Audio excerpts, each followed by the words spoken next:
Hello, this is Darrell Castle with today's Castle Report. This is Friday, the 18th day of October in the year of our Lord 2024.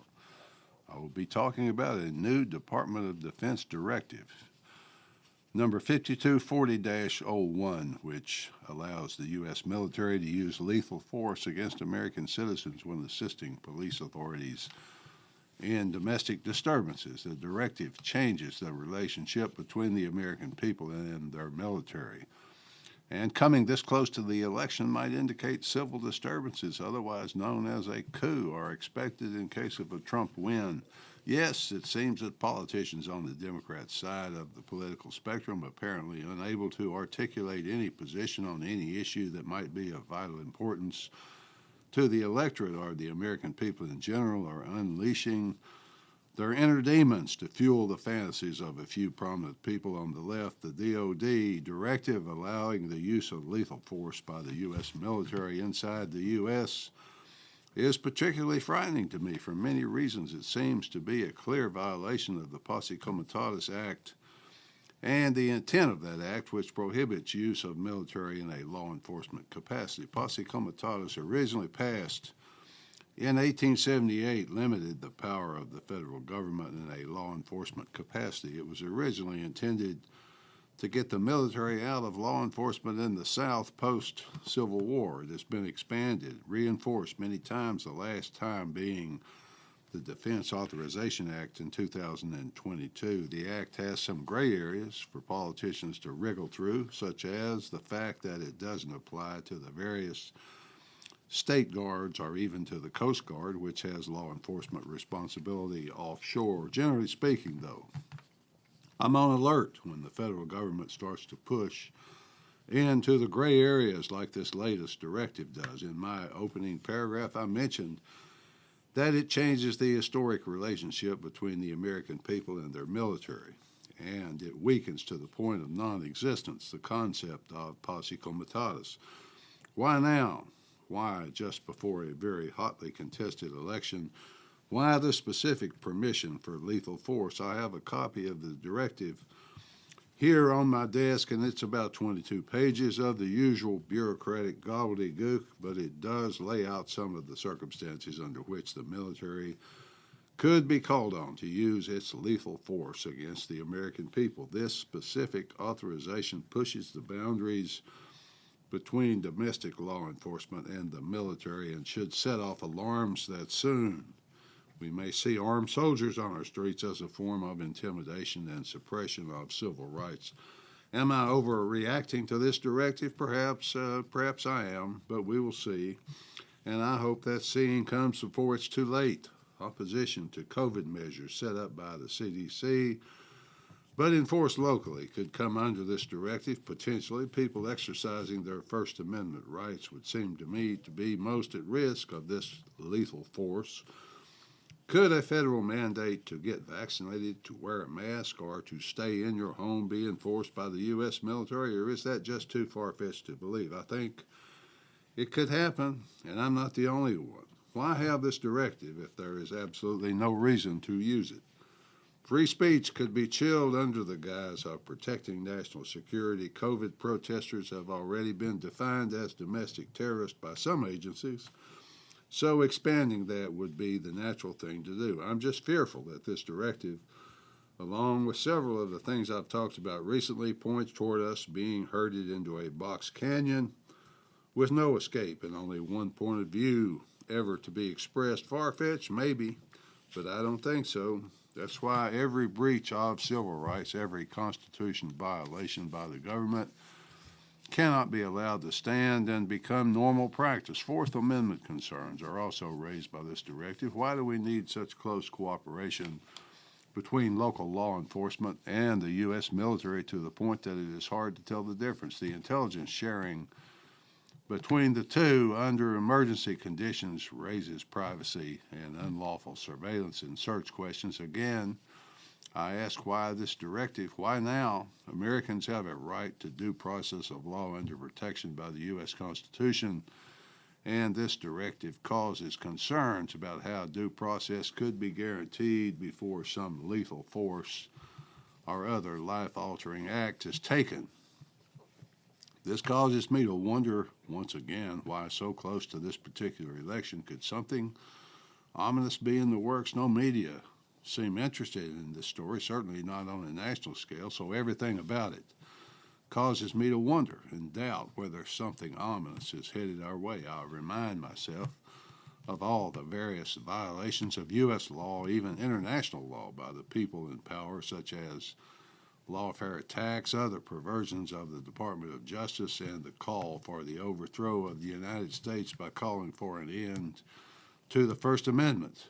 Could they also be planning to resist a peaceful exchange of power because of its terrifying exposure of their works of darkness? That's a pretty strong statement, I know, but listen to this. Before you conclude, I'm over the top. Just listen to this. Listen to presidential candidate Kamala Harris. From May of 2019, she was speaking to the annual NAACP Fight for Freedom Fund dinner in Detroit. Quote, "We will put the Department of Justice or the United States back in the business of justice. We will double the Civil Rights Division and direct law enforcement to counter this extremism." End quote. She went on to say that she would, quote, "hold social media platforms accountable for the hate infiltrating their platforms because they have a responsibility to help fight against this threat to our democracy. If you don't police your platforms, we're going to hold you accountable," end quote. She or someone in her administration will decide then what speech is acceptable to her and what is not.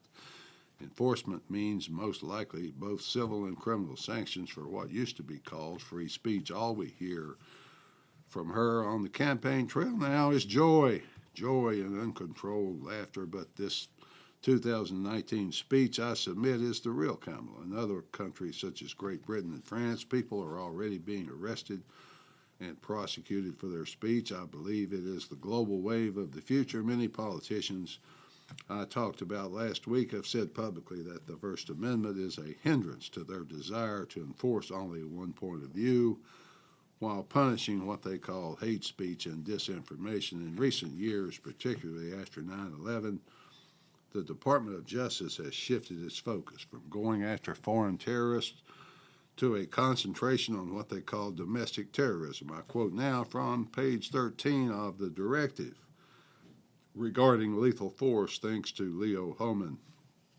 of Gateway Pundit for his information and research on this topic. It appears he's very concerned, as I am, about the direction the federal government is taking. Quote, "Assistance in responding with assets with potential for lethality or any situation in which it is reasonably foreseeable that providing the requested assistance may involve the use of force that is likely to result in lethal force, including death or serious bodily injury. It also includes all support to civilian law enforcement officials in situations where a confrontation between civilian law enforcement and civilian individuals or groups is reasonably anticipated. Such use of force must be in accordance with DOD 5210.56, potentially as further restricted based on the specifics of the requested support," end quote. I keep saying to you, this is very ominous. It's going in a bad direction. I trust that everyone listening to me or reading the transcript can see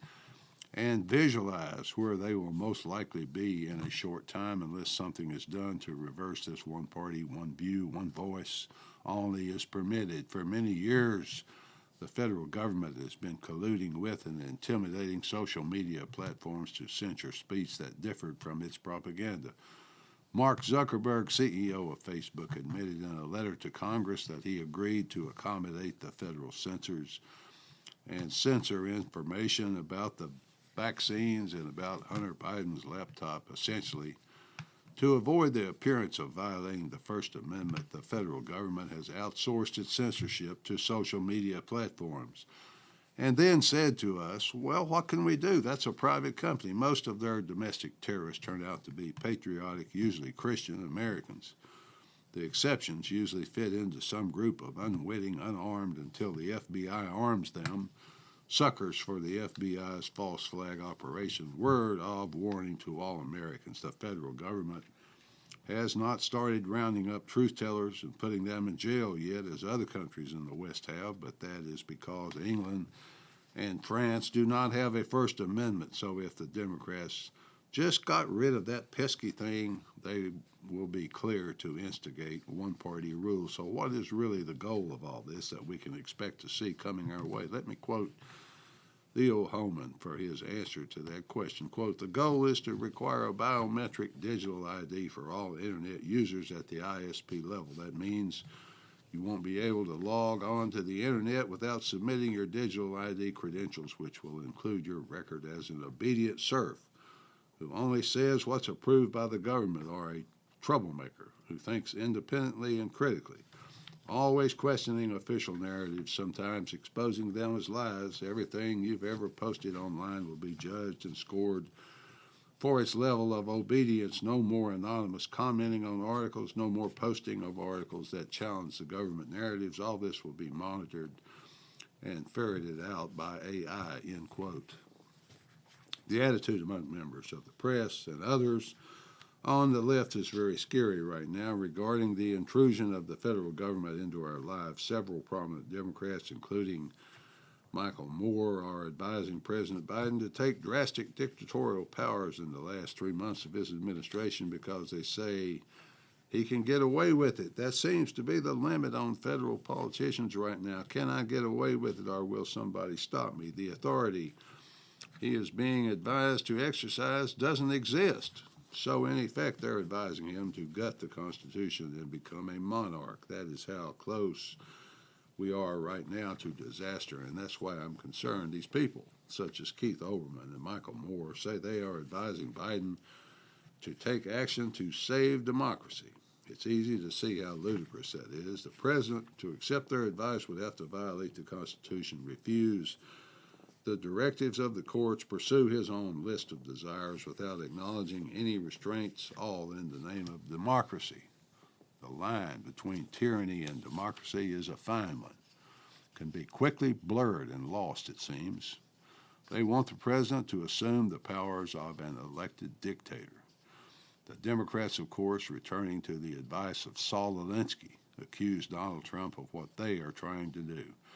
Harris tells crowds in Pennsylvania that Trump will put them in camps. Rachel Maddow said Trump would use the Insurrection Act to deploy the U.S. military against civilians, or exactly what Biden has just authorized to be done. Finally, folks, once our First Amendment rights to free speech are gone, the rest of the Bill of Rights will follow quickly. Once they are lost, they will never be recovered. I submit that is what we are facing in this upcoming election. At least that's the way I see it. Until next time, folks, this is Darrell Castle. Thanks for listening.